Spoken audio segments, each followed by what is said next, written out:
Hi, I'm Andre Mejer, immigration attorney and an immigrant myself. We're starting a new series called Welcome to America, an Immigrant Story. In this series, we take a deeply personal look at the struggles that immigrants face when coming to America and how many who were unauthorized to initially be in the United States ultimately get legal status. We're going to look at different immigrants each month in 4 segments, one each week. Each segment will follow their progression from before they entered the U.S. until they receive legal status.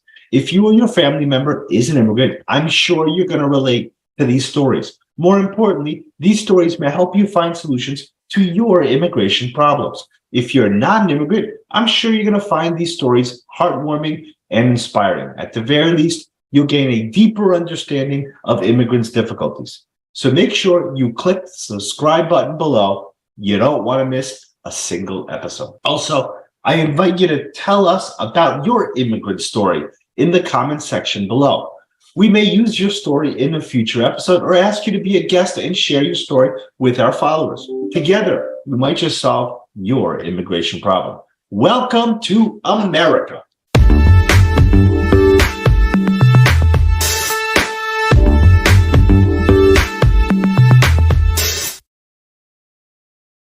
In this episode of Welcome to America, an Immigrant Story, we'll listen to Maria's amazing story. She's a 25-year-old mother of 2 from Guatemala who made a perilous journey to America with her 6-month-old son, Mario, to escape her abusive husband. Maria met her husband in Guatemala when he got deployed near their town for research work. He is a U.S. citizen and was an employee of the U.S. government. She would often see him near their small family store. Eventually, the two fell in love, dated for almost a year, and finally decided to get married. Staying in Guatemala was convenient for both of them. The husband close to his work and Maria close to her family. Shortly after their marriage, Maria gave birth to their lovely little Lupe. However, Lupe was later on diagnosed with cerebral palsy, and she took extra care in raising their precious little one. Around that time, her husband started coming home late or would be gone for weeks at a time. She knew that was part of the nature of his work, but on days he would be home, his mood was often sour and his temper short. Maria got scolded if the house was not clean or had things hurled at her when the food was not to his liking. Then came their second son, Mario. He was equally adorable. However, life became much more challenging as Maria cared for the house and their 2 kids. Maria's husband became more abusive and controlling. He would not let Maria leave the house or contact her family, and he often beat her. Once he tied Maria to the side of the bed and beat her with a mop handle. Little Mario began to cry, and Mario's cries made her husband more agitated. Maria begged her husband not to hurt their child and promised to calm him down if he would release her. Fortunately, her husband did and allowed her to tend to Mario while he went out to get more drunk.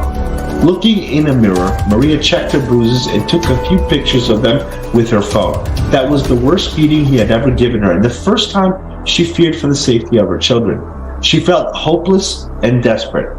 All she could do was cry. That night, Maria decided she had to leave. Who knows how much more her husband is capable of? She feared for her life and the safety of her children. But where could she go? Her husband knew too many people in her town and the neighboring cities. He would easily find her there. The only safe place that came to her mind is America. Maria prepared for her journey, stashed what money and supplies she could without being noticed. Lupe, now 2, could not make the more than 2,000-mile walk to America. Leaving Lupe behind broke her heart, but she knew she couldn't stay. So she asked her grandmother to look after Lupe until she could come back for her.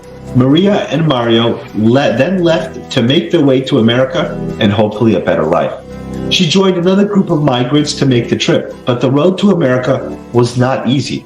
It was difficult and dangerous. Maria often relied on strangers' kindness for food, water, and diapers for Mario. Many migrants traveling with her became ill, and there was no medical care. Many gave up and turned back. Others pushed on and fell victim to criminals, sex traffickers, and drug cartels. Maria even had to fight off sexual assault while Mario lay nearby helplessly crying. The journey was treacherous. Maria questioned her decision to make the trip, but the hope of a better life for her children kept her going. Finally, after walking for what seemed like years, Maria and Mario reached the U.S. border near El Paso, Texas, but their journey was far from over.